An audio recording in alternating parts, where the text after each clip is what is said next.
महाराजगंज लोकसभा क्षेत्र के गलियों में हर गांव में एक चेहरा दिखाई पड़ रहा है आजकल।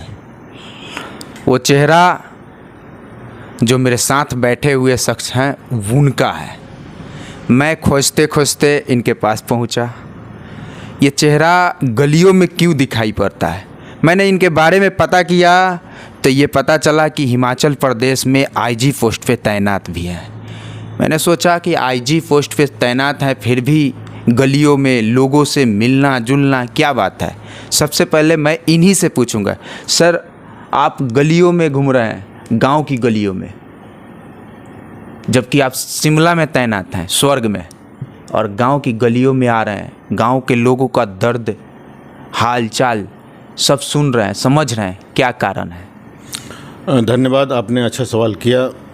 देखिए, मैं गांव का रहने वाला हूं और कहा जाता है कि भारत की आत्मा गांव में निवास करती है।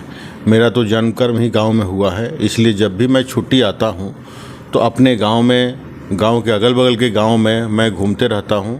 और आजकल शादी विवाह का सीज़न है, इसलिए भी हमारा आना जाना जो पिछले कई वर्षों से छूटा था, तो लोग जानते हैं कि आए हुए हैं तो बुलाते हैं, आमंत्रण देते हैं, इसलिए जाना पड़ता है। और ज़माना सोशल मीडिया का है, इसलिए मैं ज़्यादा दिख रहा हूँ। ज़्यादा दिख रहे हैं। सर खुद बताइए, आप हिमाचल प्रदेश में आईजी पद पर हैं?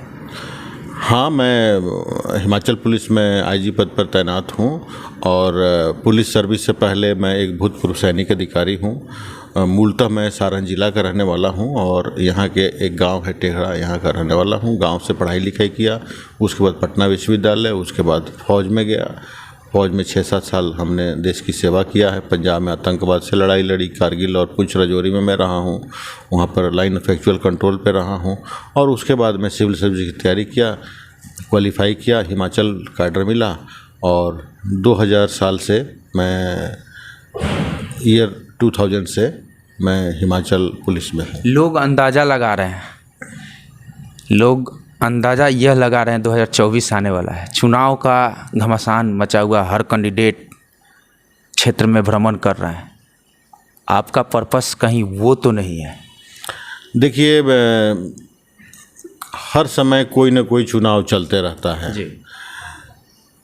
तो जब भी कोई बड़ा अधिकारी या कोई खास व्यक्ति क्षेत्र में आता है तो राजनीतिक रूप से और सामाजिक रूप से जो लोग सक्रिय होते हैं वो आकर्षित होते हैं उनके तरफ कि कहीं ये चुनाव की तैयारी तो नहीं कर रहे हैं। और इसी सिलसिले में अनेक लोगों का ध्यान मेरी तरफ आकर्षित हुआ है।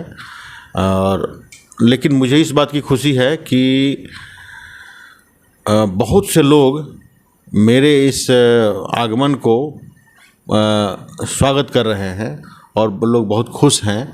मुझे इस बात की खुशी है कि मैं जहाँ का रहने वाला हूँ, वैसे तो 30-35 साल से मैं सर्विस कर रहा हूँ, छुट्टियों में ही आता रहा हूँ, लेकिन मुझे इस बात, लोगों ने चाहा, जनता, क्योंकि लोकतंत्र की मालिक तो जनता होती है, अगर आपको सपोर्ट की तो क्या आप चुनाव लड़िएगा?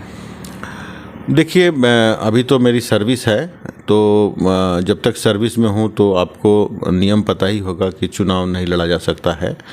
लेकिन हम अगर रिटायरमेंट होता है और जनता इस तरह से हमें चाहती है, पसंद करती है, हमें आमंत्रण देती है, तो सेवा तो हम करते रहे हैं, सेवा से जुड़े रहे हैं। कभी भारतीय सेना में सेवा किया, पुलिस सेवा में किया, तो हम करते रहेंगे और हम विचार करेंगे इस पर कि सर आप छपरा के हैं, बिहारी हैं और आप हिमाचल प्रदेश में आईजी हैं, बड़े पोस्ट पे हैं। बिहार कहाँ पीछा लगता है आपको, ये बात कहाँ दिख रहा है? देखिए, ये बहुत आपने अच्छा सवाल किया है। मैं भारतीय सेना छोड़कर 94 में बाहर आया और 94 में मैं Delhi airport authority of India में पदस्थापित हुआ। और उसी समय से मैं सुन रहा हूँ कि अगर किसी को इल ड्रेस्ड बोलना हो, इल मैनर्ड बोलना हो या छोटी मोटी गाली देना हो तो उसको बिहारी लोग बोलते हैं।